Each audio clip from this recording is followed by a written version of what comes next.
the Fashion Week in February 2024, Alexander McQueen, Balenciaga and Miu Miu presented a new, unexpected and shocking trend: skinny jeans. After only a few years when skinny jeans had been dead to fashion, style influencers and content creators on social media had been demonizing them. They had called them a boring and outdated millennial fashion.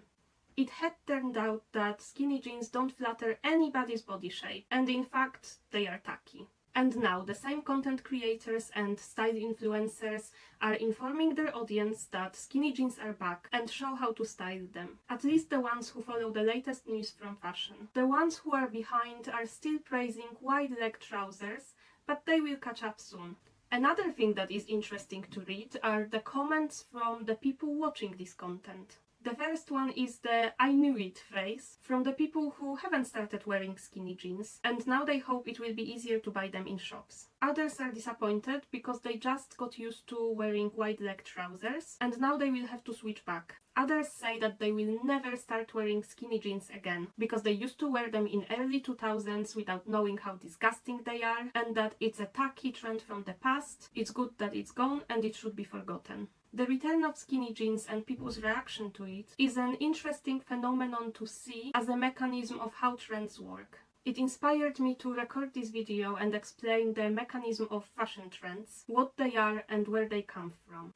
I'm Gosia Brzoska, a personal stylist based in London, UK. I also have experience working in the fashion industry at photoshoots and fashion shows, and in head offices of some premium fashion brands, where I had the pleasure of experiencing how they design, produce and distribute their collections.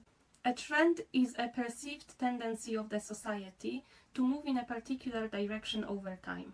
When we say trend, we usually think about fashion, design or technology, but this word has a wider meaning. Every area of our lives is collected and analyzed to forecast and influence consumer behavior, their needs, and to propose the right solution in the right moment. It can be used for someone's profit, for example in politics or marketing, but can be also used for people's good. Knowing what people value in a workplace helps create the optimal work environment, and knowing about people's lifestyle can help promote healthy habits and remind people to have their routine health checks by, for example, reaching them on social media or through newsletters instead of calling them or sending letters.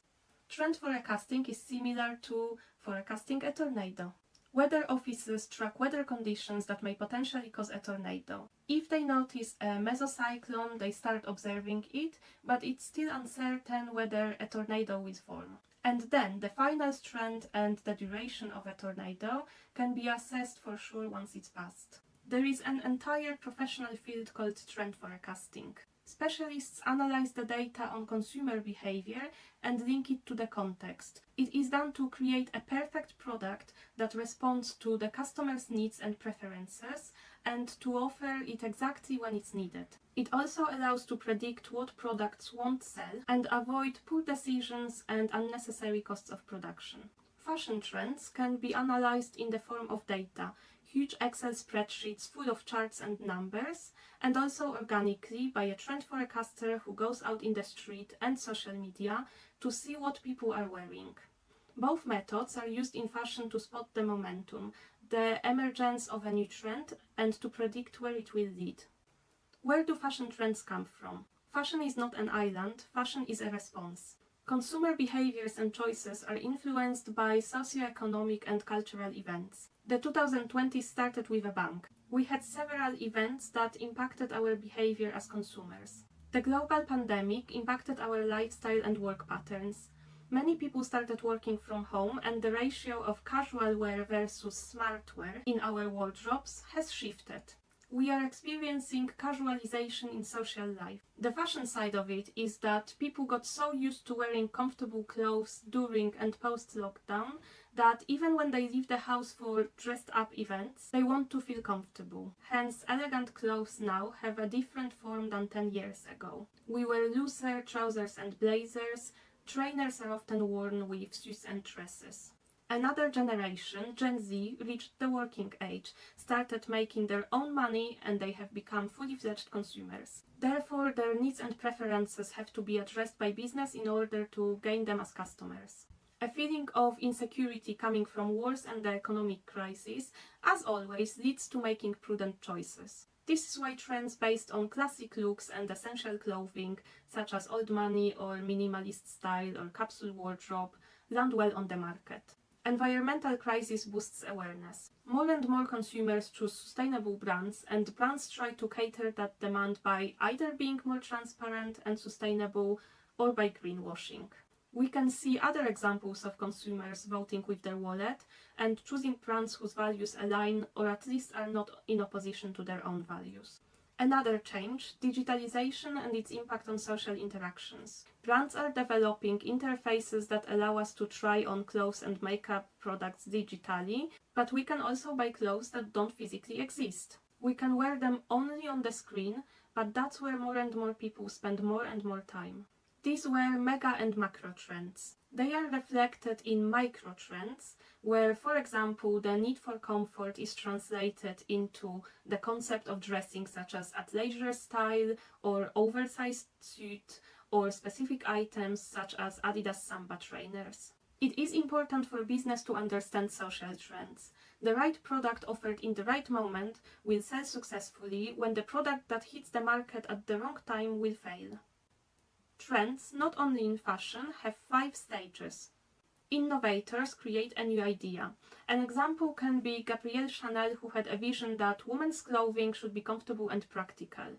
She designed women's trousers for the first time not as utility clothing, but as fashionable garment. Early adopters were those women who found out about this design and instantly decided it was an amazing idea and they wanted to wear trousers by themselves. They knew they would expose themselves to criticism and mockery. They knew they would look different, and some people could even say weird, but they had courage to adopt the trend they were so excited about. Innovators and early adopters are the women who could say, "I had worn trousers before it was cool." Fashion brands would spot that it seems like something women want to buy, so shops start offering trousers. Then other women would notice that trousers are becoming popular. It looks good and seems comfortable, so they want to try wearing trousers too. Those people are the early majority. The next group of people, the late majority, isn't adventurous. They wouldn't experiment with new looks and wouldn't risk being ridiculed, but there is nothing new about wearing trousers anymore. By now, women wearing trousers became a common image and everyone got used to it. The last group, laggards, are the people who know what they like and like what they know. Those would be the women who needed new clothes but couldn't find skirt in shops, so they said, "Fine, I will buy trousers." This is hypothetical because we all know that skirts and dresses weren't replaced by trousers, but in general, those are the people who adopt the trend as last, often when it's not trendy anymore. When a trend reaches its peak and is adopted by the majority, innovators and early followers say, wearing trousers used to be cool, but now everyone does it. They get bored of the trend, an innovator has a new idea, people who want to be unique follow it, and that's how a new trend starts. Trends have various lifespans. Some of them emerge and don't even reach the mass market before they fade. Seasonal trends last up to a year. If they persist longer, up to 5 years, they become long-term trends. A long-term trend has a potential to become a classic. A classic is a look or an item that consumers consider as an essential. There is a common belief that we should invest in classic garments and accessories because they will never go out of fashion and will serve us for decades to come. All trends eventually fade. Even classics last around 10 years. An example can be skinny jeans that were in fashion for at least 15 years before they were recently replaced by wider trousers. Another example, the trench coat. It's been in fashion since it was first introduced during the First World War, over 100 years ago, but even that fashion staple has evolved over time. In the previous decade, coats were fitted, had narrow lapels and were shorter. Now they are long and voluminous with wide lapels. A trench coat bought only a few years back now appears outdated and reveals that the person wearing it is not on top of the newest trends and doesn't refresh their wardrobe very often. The question is whether or not you care, because there is nothing wrong with not following the newest fashion. However, some people can benefit from dressing on trend. People whose work is related to new media or marketing, dressing on trends or more implementing trends into their personal style might be one of the ways to prove their professional skills by showing with their style that they are able to spot and interpret trends. Brands work very hard to predict but also to create the moment when their product hits the market and is received with enthusiasm. Marketing campaigns start long before the product is on the market. This can be seen with limited editions of products when the product is advertised way before and sold out within hours after its release. As we speak in April 2024, brands are preparing for the wholesale selling season. Salespeople working for brands will present their collections for spring 2025 to buyers from big stores and from small boutiques. The buyers, who know very well the preference of their clients, will choose the styles that will sell in their stores. They will provide valuable feedback on what their customers usually look for. They may even suggest some changes in the designs. Styles that weren't popular will be cancelled from production. Brands want to keep up with trends but also cater to more conservative consumers. This is why so many brands offer wide-leg trousers and skinny jeans at the same time. When the appointments are finished, the brand will use the experience for planning the collection for the future seasons. The marketing team will plan marketing strategy to make consumers look forward to the release of the new collection. Merchandising team will decide what styles will go to which store. Possibly the store in central London will have a big stock of trendy and expensive lines, when other stores will be stocked with more conservative garments. In the meantime, trend forecasters and designers have already done their work for the summer 2025 collection. Just after the selling season for spring 2025 is over, the sales team will receive information about the summer 2025 and start preparing for the new season of appointments. Brands that release from 4 to 6 collections per year take inspiration from macro and mega trends. If you plan a collection a year or two ahead, you can't emulate micro trends, because they will burn out before your collection is released. This is a specialty of fast fashion brands that release 15, 20 or 24 collections per year. They can react quickly when some outfits become popular on TikTok, or copy designers' projects straight after their presentation at the Fashion Week, or copy the trousers in which Kylie Jenner was seen on her way to buy potatoes. Celebrities and influencers are a great marketing tool. Celebrities are often endorsed for wearing a specific garment from a specific brand. Then fashion magazines write articles to hype up the excitement about the celebrity's outfit. Influencers are paid for showing themselves on social media using certain products. If you watch a reel of an influencer wearing Adidas Sambas, the algorithms will show you similar content. You will see other influencers wearing those trainers. Content creators who aren't even paid for promoting the brand will unwittingly promote the specific product by making content. New trend, Adidas Sambas are flooding TikTok. They have been worn by Hailey Bieber and Kendall Jenner. See 5 outfits with Adidas Sambas. Good marketing strategy doesn't make you run to the shop after seeing an advert. It places the brand in your mind. It makes you notice the product when you see it, and soon you start thinking about purchasing it. This is why it's so difficult to know for sure whether we want something because we want it, or because the marketing machine put the idea in our heads. Do designers dictate trends? If a designer showed a specific garment or style at the fashion show, it doesn't necessarily mean that this will be the new trend. Soon everyone will be wearing it, and you should get your wallet ready. Fashion shows present the proposition of garments. The collection may turn out to be a success or a failure. If more designers presented the same trend, for example, recently catwalks were flooded by miniskirts and micro shorts, it is because they spotted the same need and they are proposing their own interpretation of that.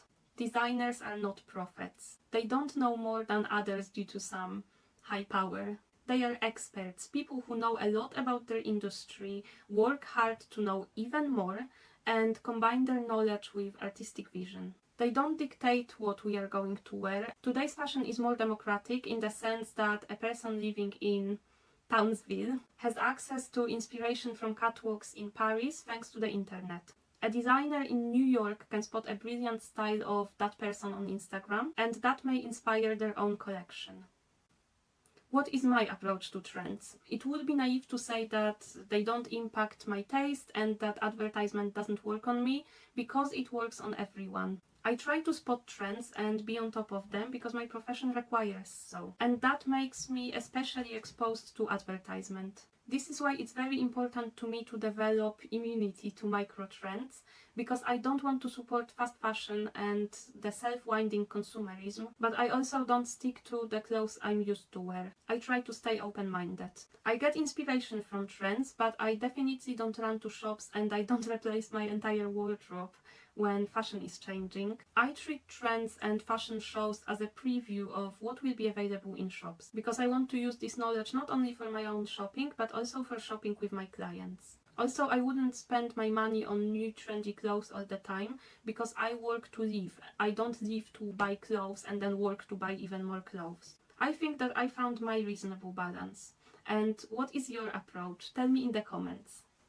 If you would like to find out more about trend forecasting in fashion, I recommend this book, Fashion Trend Forecasting, and it's a great source of information. Thank you for watching this video. I have started the series 5 Steps to Your Signature Style, where I explore the steps to create your authentic style that comes from within you and is prone to changing fashion trends. If you haven't seen it, I invite you to watch it. Subscribe to my channel to not miss any videos. I will see you next time.